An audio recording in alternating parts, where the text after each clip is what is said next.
नमस्ते जी। कौन है तुम लोग? नमस्ते जी। हाँ, आप उनको सक्सेना साहब ने भेजा है, हम पेस्ट कंट्रोल वाले हैं। ओह, अच्छा हुआ आप लोग आ गए।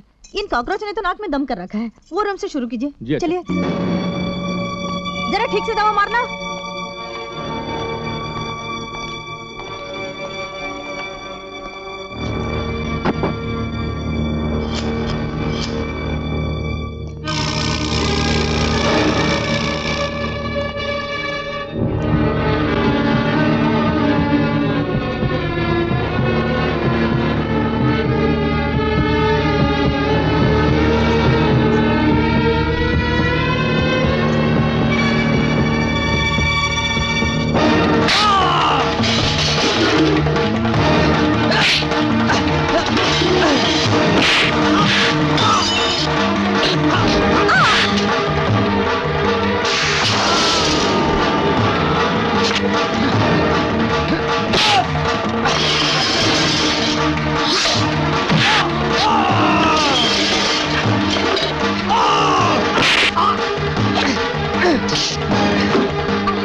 अपने सक्सेना को बोल देना कि सिप्पी लैंप के आदमियों को छोड़ दे, वरना इसका नतीजा बहुत बुरा होगा।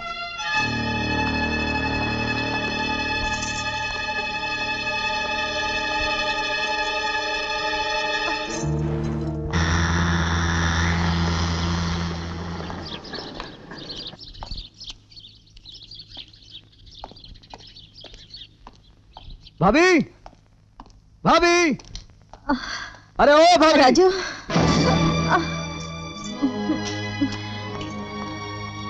भाभी, भाभी, ये सब किसने तुम्हारी ये हालत की? तुमने उन लोगों को बाहर जाते हुए देखा होगा ना? हाँ? मैं उनमें से एक को भी जिंदा नहीं छोड़ूंगा भाभी। तुम सिर्फ पहचान लो, मैं उन सबको मार डालूंगा। ये क्या हो रहा है? अरे ये खून? यही तो मैं आपसे पूछना चाहता हूँ, ये खून क्यों? मेरी भाभी का खून क्यों? आपकी ईमानदारी की सजा मेरी भाभी क्यों भुगते? राजू, मुझे डांट देने से मेरे सवालों का जवाब नहीं मिलेगा। आपको दुश्मन बनाने का शौक है तो बनाइए, लेकिन आपके दुश्मन हमारे घर तक क्यों आए जहां मेरी भाभी अकेली रहती है? आपके फर्ज को मेरी भाभी की जान खतरे में डालने का कोई हक नहीं है। राजू, मुझे इतना कमजोर मत समझ कि कुछ गुंडे मेरे लिए खतरा बन सके। मैं अपनी रक्षा खुद कर सकती हूँ, इन्हें अपने कर्तव्य की रक्षा करने दो। आपकी रक्षा करना भी इनका फर्ज है। मैंने तो इन जैसा पुलिस ऑफिसर नहीं देखा। कहने को बड़े ईमानदार हैं और ये खून है इनकी ईमानदारी का इनाम। क्यों?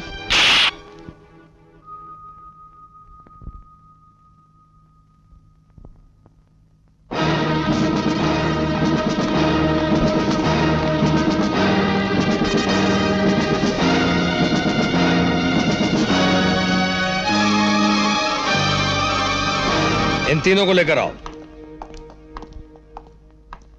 चलो बाहर निकलो।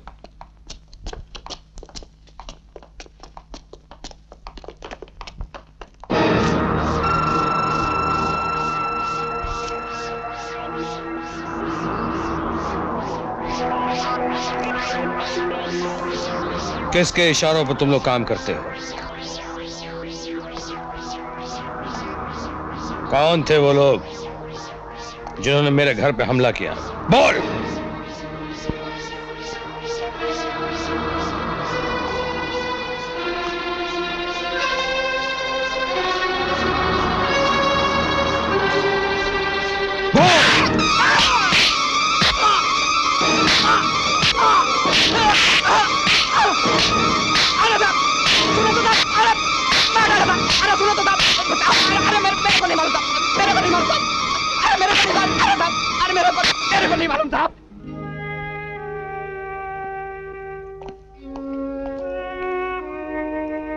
खाना सामने रखा और तुम अब तक खा नहीं रहे हो, क्यों? ये खाना राजू का है।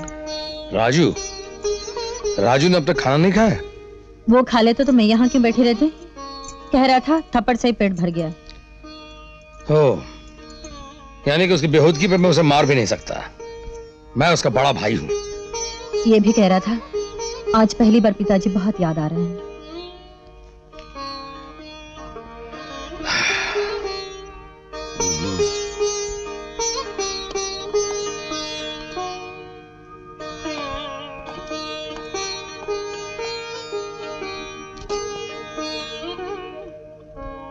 Raju,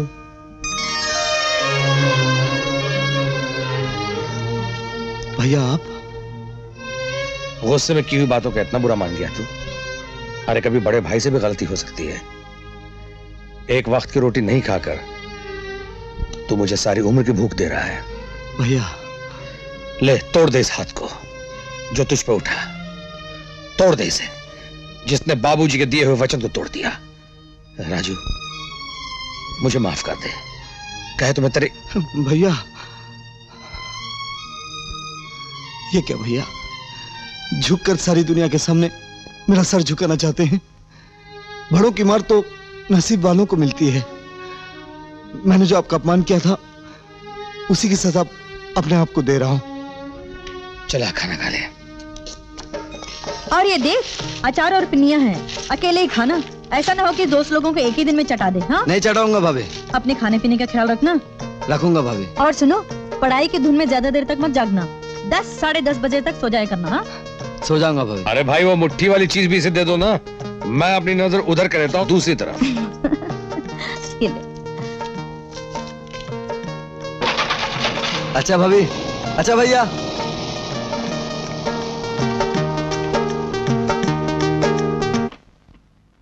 hello uncle. Hi Shyam. Come on. नमस्ते आंटी जी।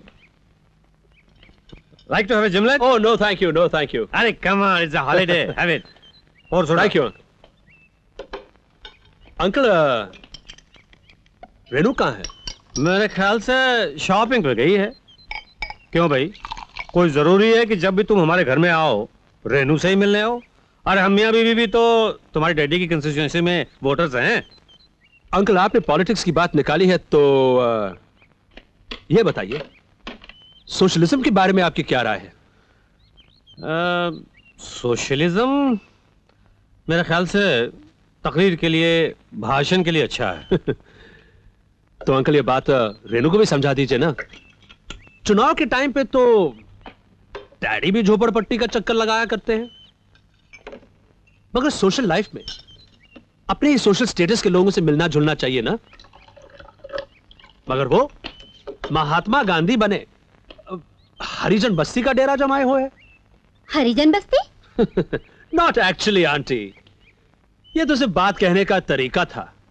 मिसाल के तौर पे वो मुझसे तो कतरा जाएगी, लेकिन राजेश जैसे एरो गैरों से मिलना उसके लिए।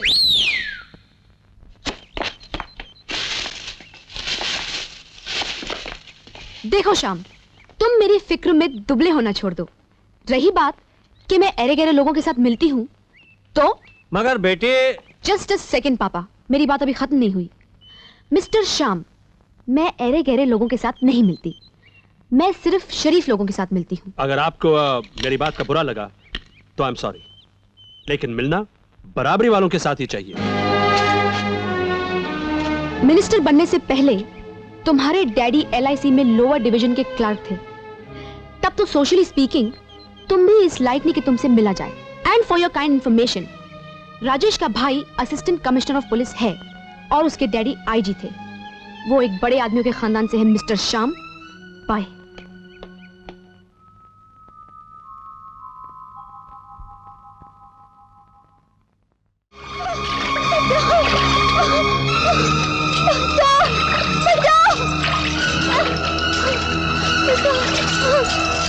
उस बच्चे को बचाइए ना, प्लीज बचाइए ना।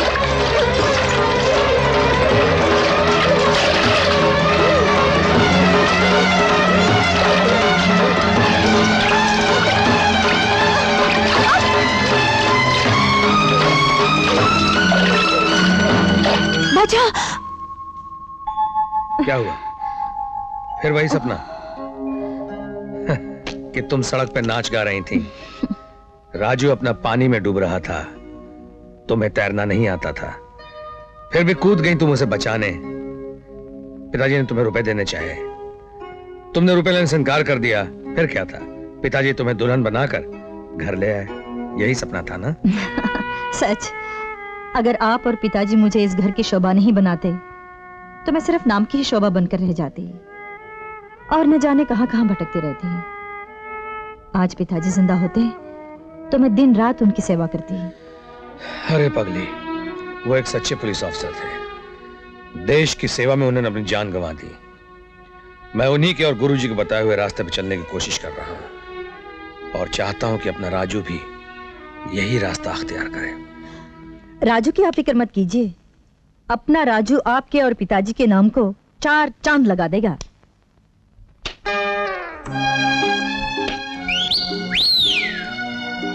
क्या बात है? हवा की तरह लहरा क्यों रही हो? बात ही कुछ ऐसी है, आज तुम्हें डैडी ने चाय पे बुलाया। चाय पे? अरे नहीं, ये फिल्म मैं साउथ में देख चुका हूँ। अरे मार क्यों रही हो? चाय पे बुलाया ना, घर पे आके पी लूंगा। लेकिन आप अपना गुस्सा घर छोड़कर आना। क्यों? मेरे डैडी मुझे बहुत चाहते हैं, वो बहुत स्वीट है, उनकी बात का ठीक ठीक जवाब देना। और कुछ? I love you. प्यार इज अ वंडरफुल थिंग। हालांकि मुझे इसका कोई तजुर्बा नहीं, क्योंकि मेरी तो अरेंज मैरिज हुई थी। क्यों जी? इसलिए मैं प्यार करने वालों से बहुत जेलस फील करता हूं। आजकल के लड़के प्यार ज्यादा करते हैं और शादी कम। लेकिन ये जानकर खुशी हुई कि तुम शादी भी करना चाहते हो ना? जी हाँ सर। मोहब्बत वन साइडेड, एक तरफा को मैं नहीं मानता। कहती है गंदे अंधेरे घरों में रहो, कहती है कार को गोली मारो, बसों के क्यू में खड़े रहो, कहती है तरसो एक एक चीज के लिए। Really love is an interesting thing है?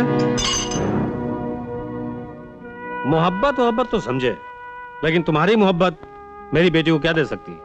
आई मीन अंधेरे घर, बसों की क्यू, खैराती अस्पताल एटसेट्रा एटसेट्रा के सिवा। I understand sir. गुड। अब भाई खड़े खड़े क्या करो, कुछ खाओ पियो।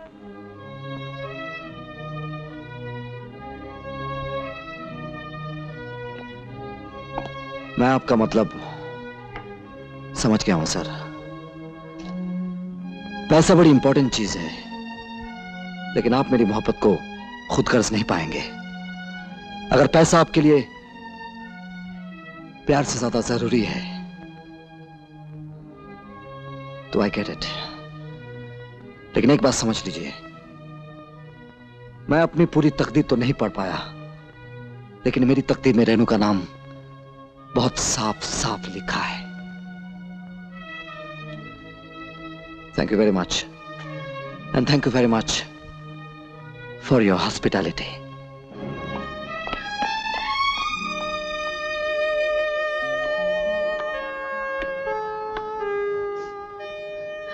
You have been very mean, Papa.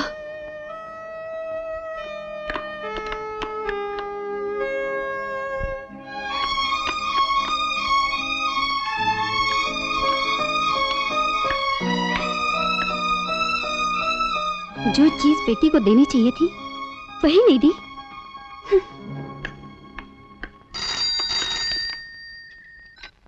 Hello, मैं राजू बोल रहा हूँ। अरे राजू, कैसा है तू? बहुत बड़ी मुसीबत में फंस गया हूँ। हे भगवान। ना वैसी कोई बात नहीं है। फिर क्या बात है? भाभी, भैया को मत बताना, मुझे 970 रुपए की सख्त जरूरत पड़ गई है। अच्छा।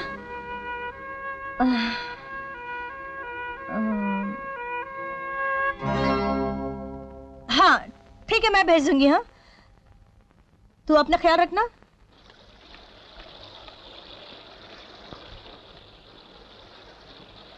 राजू, तुम 3 दिन से कहां लापता हो? ये तो बड़ी ज्यादती है तुम्हारी। डैडी का गुस्सा मुझ पर क्यों उतार रहे हो? गुस्से की बात नहीं है रेनू, पैसों की बात है। ये नोट ही असली चीज है। इंसान, भगवान सब इस कागज की पुड़िया में बंद है। अगर मेरे पास पैसे होते तो तुम्हारे डैडी थोड़ी ऐसी बातें कर सकते थे। डायरी निकालो, पूरे 970 रुपए हैं। हिसाब बेबाक हुआ। आज बड़े मालदार हो। इतने नोट कहां से आए पार्टनर? मेरे पास तो एक ही बैंक है, भाभी रिजर्व बैंक। वो ऐसा बैंक है रेनू, जिस काउंटर पर कोई चेक बाउंस नहीं होता। उनके पास तो पैसे नहीं होंगे और भैया ने दिए नहीं होंगे, तो उन्होंने शायद अपने कंगन बेचे होंगे। कंगन? उनके पास और कुछ बचा भी नहीं होगा। तुम भाभी के कंगन बिकवाकर यूं मेरा कर्ज उतार रहे हो। मुझे जलील करने के लिए और कोई नई तरकीब नहीं सूझी तुम्हें? मैं सूद पर पैसे चढ़ाने का काम नहीं करती मिस्टर राजेश सक्सेना। मैं तो तुम्हें इसीलिए पैसे देती रही कि अल्टीमेटली मुझे तुम्ही के साथ शादी करनी है। सूद समेत वापस लूंगी। होटल में बिल अदा करती तो तुम्हारी बेइज्जती होती। तुमने मुझे समझा क्या है? भाभी के कंगन बिकवाकर मुझे ये पैसे दिखा रहे हो। ये लो रुपए, फौरन तार से भाभी को वापस लौटा दो, नहीं तो मैं तुम्हें कभी माफ नहीं करूंगी।